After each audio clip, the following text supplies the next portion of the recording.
This week on SV Lynx.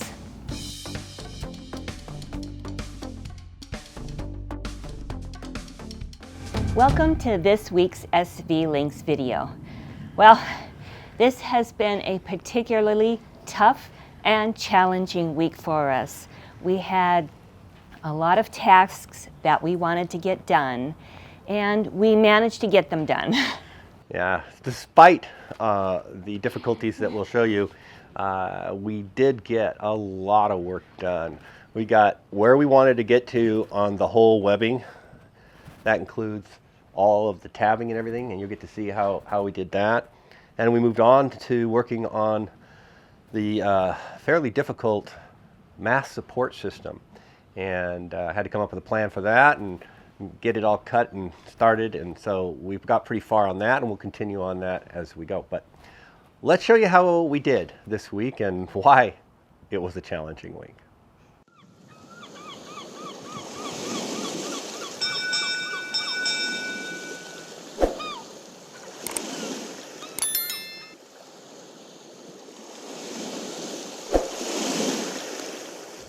Well, it's after the 4th of July weekend, and for my fun, I got to have a cold over my holiday.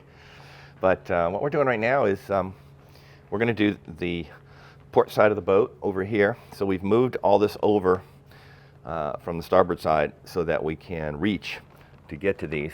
Yeah, still leave enough room to get by over here. And we're going to start and glue this side together over here. Then we'll move on to the other 3 pieces. Now, we don't want to connect these 3 pieces yet, because once they become connected, it's very hard to move this stuff because it starts getting really large. So we want to finish everything on each one of these groups before we join them together. But the process of joining them together is quite an interesting one, but I'm getting ahead of myself, and we'll get to that maybe later today.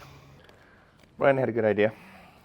Instead of starting down that end, we're going to start on this end, because these stick out and it's really hard to get by. But if we start from this end, we can move down and not have to get around those until they're all set up, and then we can move the whole block in and it won't be a problem. So I loved his plan. We're doing it. So Brian's mixing up epoxy. If you're playing the drinking game, yeah. Drink. And I've cleaned all the surfaces already, so everything's ready to roll. Got our clamps ready. So while we're waiting, let me tell you a little bit about our conundrum. The design and building schedule for constructing this bridge deck was not made for Advanced Material Solutions panels. And Advanced Material Solutions panels are very, very long, huge panels, where everybody else, if you go with a balsa or a different company for foam, and it cuts them in 4x8 sheets. And so you have to seam all of these 4x8 sheets together to make this one big panel, which just comes like this. So I like the idea that it came as one big panel. But the original design of construction design was thought through with those smaller panels. And so that causes an issue with this, because we can't construct it the same way. And so we're going to have to jump through some pretty crazy hoops to get the proper reinforcements in. And so we have to create some temporary wings that are just going to be hanging off the sides of this because of that. As the problem is that with the smaller panels, you would bond the floor right up to the bridge deck to start with, the bottom of the bridge deck. And then you would build all of this webbing in the boat. But we can't do that because of the size of these panels. There's no way to put the top panel back on in that case. Now, if we'd purchased from one of the other manufacturers of foam panels or balsa wood panels, they would have come in smaller pieces, which we could seam together and put in by moving them in between the bulkheads and then placing them down. But because we purchased ours from Advanced Material Solutions, would come in very large panels, we can't bring them down because the bulkheads will be in the way. We can't come from the sides for the same reason. Can't come in, slide it in from the back for the same reason. There's just no way to bring this panel in once the bridge deck is up in place. So we have to build it all as a single unit below and raise it all up as a single unit into the boat. Now, if you're wondering why we just don't cut this panel up into small pieces so that we could bring it in that way. The bulkheads were cut and designed for this long single panel to seam up to them that way. If the kit had been in smaller pieces, the bulkheads would have been made differently to allow that form of building. So we'll get to more of that in a bit, but I got me some epoxy, so I'm gonna get to work. Out of the sun. Out of the sun with the epoxy, Phil. Oh. It jumped again. Suicide epoxy. Okay. You go right there.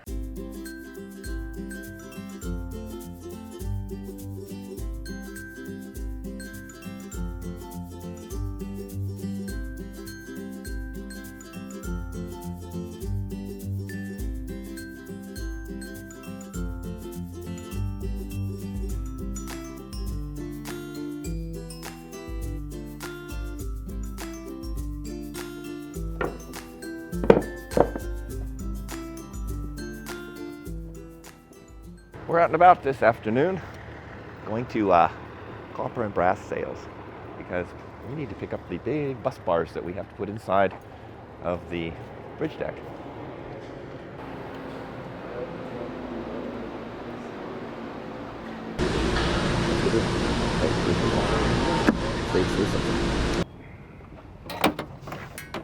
We didn't want these to bend while we were driving, so we brought some wood along to help strengthen them up here.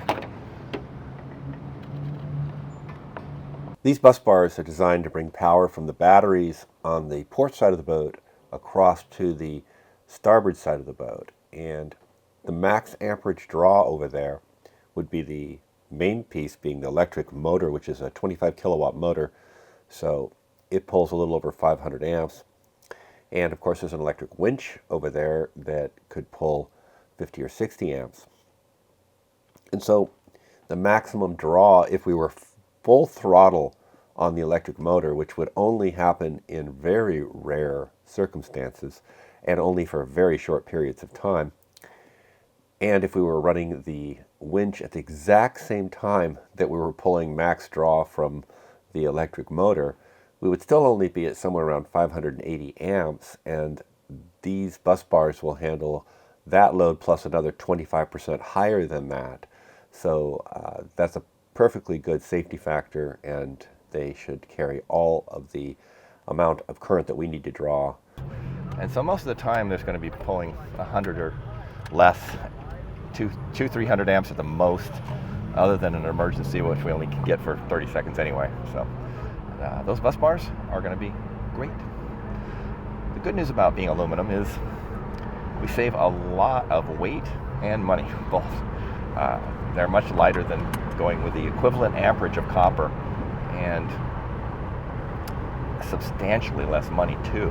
So between the two things, it really was advantageous for us to go with those. And those are 1/2 inch thick by 3 inches of aluminum. All right, so we've got this section here all clamped in. Those geared already while we were at lunch. So we just set up these ones here. And tomorrow we'll put the last little run that goes down the side here. And then we can center all of this into the middle where it really goes.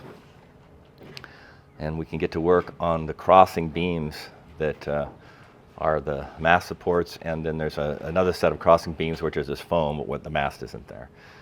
And so it's coming along. Just right now we just got 2 days, and we've got the majority of the webbing glued together. We can only do so many of these because we only have so many of these quad clamps to get these joints perfectly square. But we're doing all right. 2 days, we got most of it, and tomorrow we'll have the rest of the major portions of the web laid out, and we'll just get on to the other stuff at that point. But we're way ahead here, and depending on how long it takes us to do the weird portion of it, we'll see. Now I showed you that we went and got the bus bars. We stored those for now, But this whole web has to be completed, and we have to take it out of here to put those bus bars in. So I've got to do some modeling tonight and build a 3D bus bar holders that get cut into these going across. So I need 2 per section they go through. So there's going to be 1, 2, 3, 4, 5, 6 of those times 2, so 12 3D printed parts to hold the bus bar. So I got to get to work on that. So what we didn't know at this point was that I had come down with COVID. I started feeling worse the next day, and so I didn't come into work, and Brian and Nick worked on without me. But it wasn't until later that afternoon that I decided to take a COVID test and found out that I was positive. Unfortunately, that news came after Brian and I went to pick up those bus bars together in a car, so there was a possibility that Brian might come down with it as well. But he felt fine for now and continued to work on the boat, but by Thursday he had also come down with COVID. But before he knew that, Brian kept working, and here he's cutting up the pieces of fiberglass that are going to go around the corners of each of the divisions of the web in our bridge deck. And then he and Nick started applying those, and Brian continued applying those the following day as well.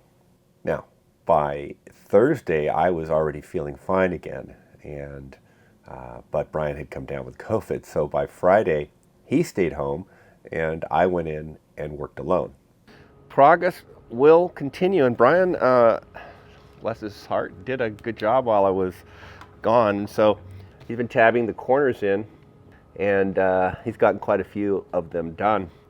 And so today I'm going to continue that work and get as many of these corners coved as possible. Now, I may not do right down the center because it's very hard to reach, but that'd be okay, because eventually we're going to have to get to the center to do the bottom cove, and we can do the corner coves at the same time there. For that, we'll show you that later, but we have a special technique for getting to those.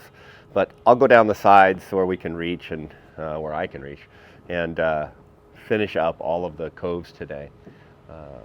Now I have some other tasks to do on this after that. I'm going to get started on prepping the crossing beams and putting the glassing work everywhere and all that kind of good stuff. So on we go.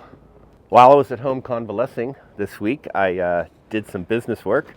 Not that I don't do that anyway, but I certainly had the time. So one of the things that we needed was to get a drain. And so this is our little drain that we're going to be putting in that goes right in front of the slider door across the opening that you walk through. That opening is 42 inches, and this is 42 inches, so it's just right. And there's a grate inside of the tray already. The tray angles down, so I don't have to worry about any of that. I just have to create the right socket for this to fit into the floor.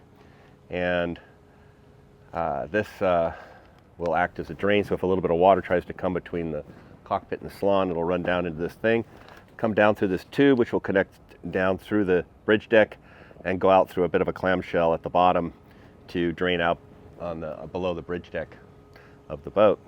Now we needed this right now because that's coming up pretty quickly here. Once we get this grid done, we'll be getting to this right afterwards. So I needed to get this in. So we found this one. It's just the right size. So that works out nicely.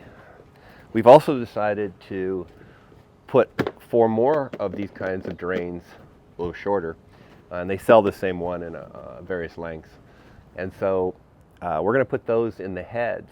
So traditionally a boat, old style boats had a raised section between the head and cabin and stuff, and that's in case you had a toilet overflow or something and the water wouldn't run through and out.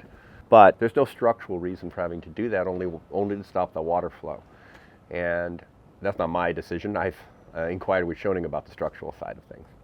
And so we can get rid of that tripping hazard of going between your cabin and into the head at night and having to step over a ledge each time by putting in one of these drains and having the drain handle any water that might flow rather than a barrier like that, and therefore we wouldn't have a tripping hazard. So it's not much cost to add these, just a little bit of work.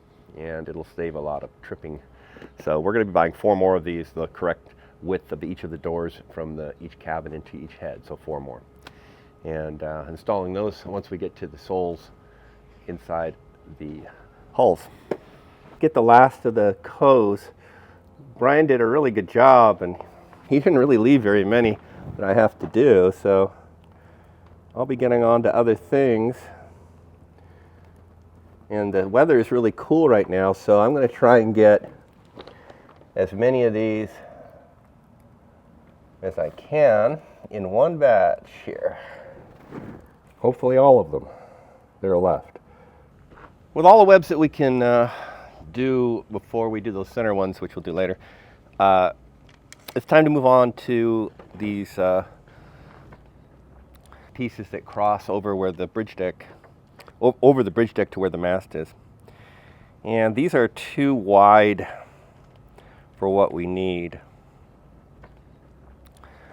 So they're going to have to be cut down some. I created a template here based on the measurements from the plans that shows me where I want to cut the angles of the ends part here. And then of course I measured the distance to be proper after checking it across the actual webbing on the boat. So I've triple checked both plans and reality to make sure that these are correct. And so now I need to cut this inside piece out. I've already run this through the table saw to make this edge fairly straight here, but I can't run this one through the table saw because it's a jog in like that, so I'm going to have to plunge cut here. So we will plunge down.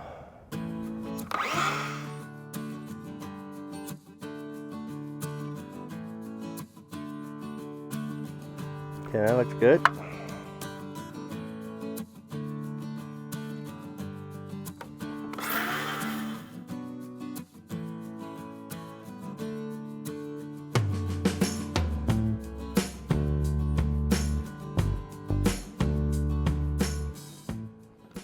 I just got to cut the ends off.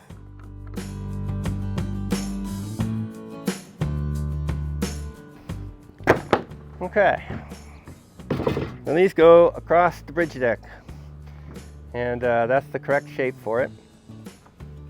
That way this edge matches up to the chamfer panel right here as it goes across.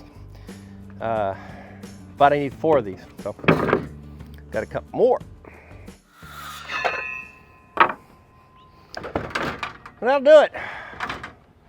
Do a little cleanup on the corners there. And then we're going to have to extend these ends out about 4 inches here, just to a little point.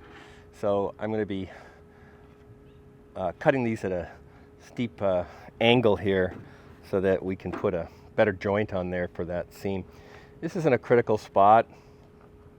And the reason for that is that there's so much glassing work here. Reinforcing this that we're putting on here, I can't even begin to tell you how many layers. It's a lot. This wood is mostly just a form for all the glassing work here. It's not the major strength of this. Okay, so I've attached on the little pieces on the end and clamped them.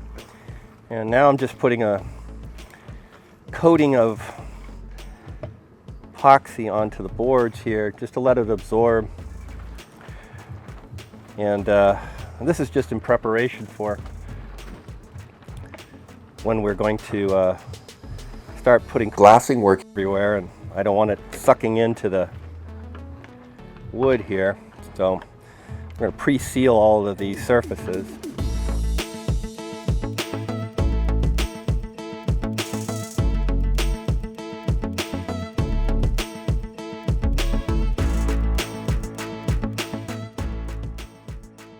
I need a little more. No biggie. Only takes a couple of seconds to. Only had Brian here to mix up epoxy. You never know if you miss that until you don't have it.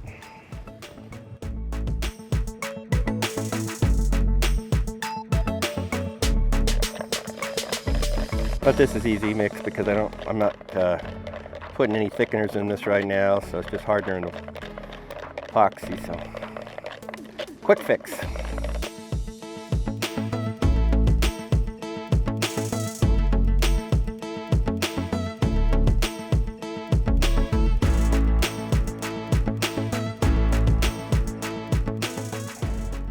I'll let that suck in some, flip these over and do the other side, do the edges. I may even do a second sealing of them once I let it absorb in. But that should do for now. It's Saturday, the end of the week for us, and I'm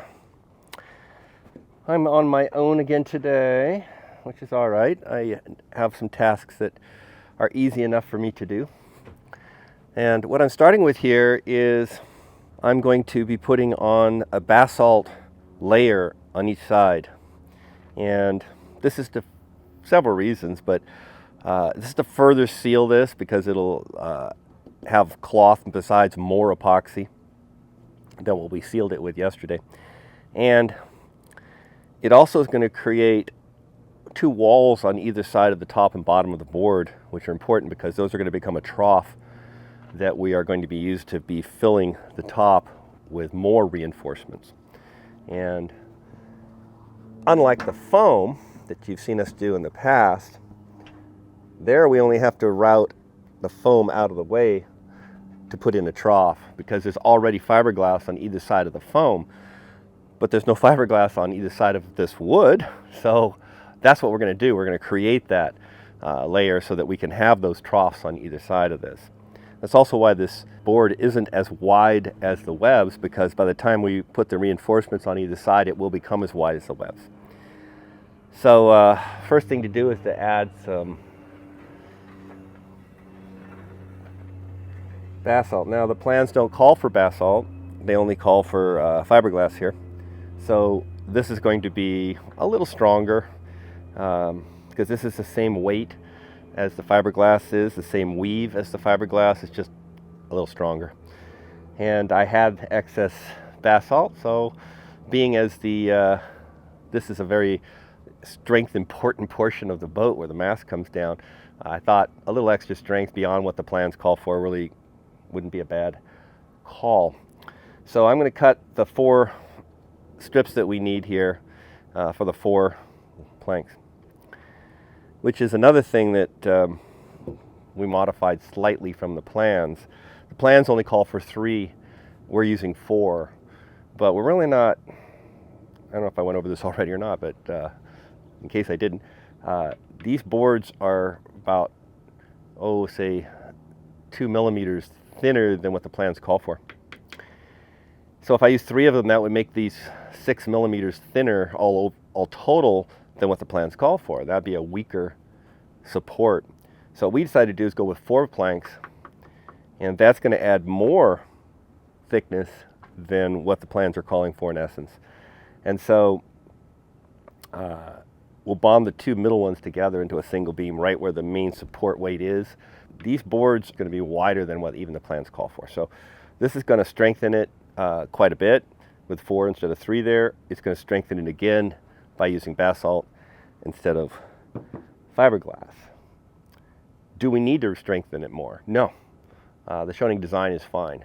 This is just a little bit of overkill because I have the excess, and a little change to the wood just because the American wood thicknesses and the metric wood thicknesses aren't quite the same, so it's hard for me to get exactly the same thing they called for in the plan. So we just made a slight modification to go slightly stronger than slightly weaker. That's all.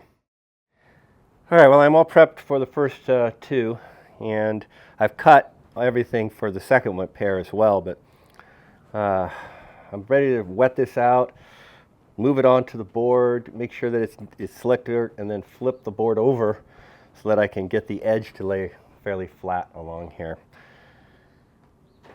So that's what I'm going to start with right now. Go make us some epoxy. No drinking because I don't have Brian to mix the epoxy.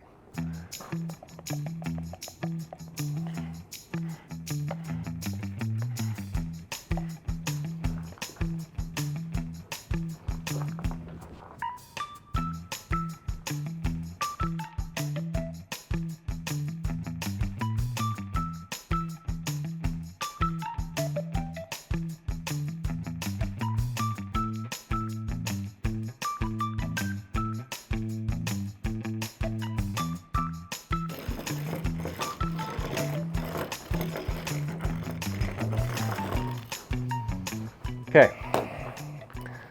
Now the semi-tricky part. I gotta flip this thing over.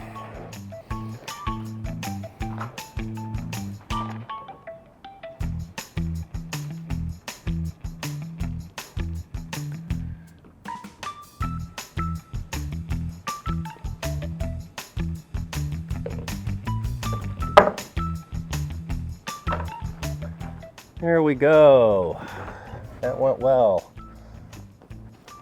Just a little spot there, but other than that, looks pretty good.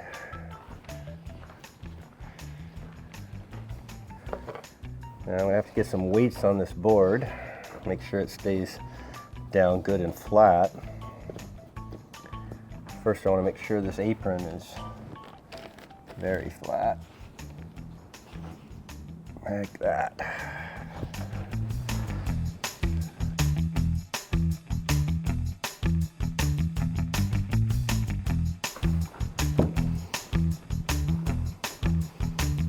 All right, that feels very flat. No play in it at all. I think that one's good to go. So that's where we're at. Despite the fact that both Phil and Brian had COVID, we still managed to get a long way on the construction. Right, and Brian is still isolating at his apartment and will be for the beginning of this coming week. But I'm back to work, and I'll be here Monday working more on the supports for the mast. And on Tuesday, Nick will be here to help me, so we'll have a second person. That'll be helpful. And then we're hoping by Wednesday Brian is back to work. So progress is continuing, and the good news is this looks like it came out quite well. And when I peel this up off the plastic, you can see that I've got my nice backside over here, and let me set this back down again. My rigid wall right here. And so what will happen here is this is supposed to be 2 centimeters, so we're just going to be trimming this back to exactly 2 centimeters. That'll get rid of this fringe you see here, and we always intended to trim it back to 2 centimeters. That's why we made it extra long. So that can make a nice clean wall, and we'll put one on Monday on the other side, and that'll create the trough. And that's only the beginning. Got a lot of different things we're going to be doing to reinforce this. We're going to get to that next week, but thank you all for watching this week and putting up with my horrible voice, because it was, of course, affected by being sick, and also the fact that I may have been not my chipper self the whole time, because I was either suffering from COVID or recovering from having had COVID. So it was a bit of a rough week. And fortunately, Nick came and worked on Tuesday, but he hasn't shown any symptoms, so we think he escaped without infection. Brian, on the other hand, picked it up, no doubt, when we went to get the bus bars because we were trapped in that car. So anyway, next week we're going to be finishing up this work on here, and I'm going to start, hopefully, actually assembling these 3 big blocks over here of our webbings into one as we start putting these Western red cedars across, and some pieces that seam those together over there, and putting the edges on. And this bridge deck is really coming along, and we're only going to be 2 weeks into what we had guessed to be 6 weeks, and that leaves us 4 weeks for some of the other things we have to do to it, but it's not going to take 4 weeks to do that. So anyway, things are going well, and but as I already said, thank you for watching, and thanks to all of our patrons. We appreciate you more than you can imagine, because every little bit helps us get this project done, and you're a big help. Thanks. And as always, don't forget to like, subscribe, and click on the bell icon to be notified of our next video. So let's get to next week, where we have hopefully a healthy crew working on SV Lynx. Bye. Bye.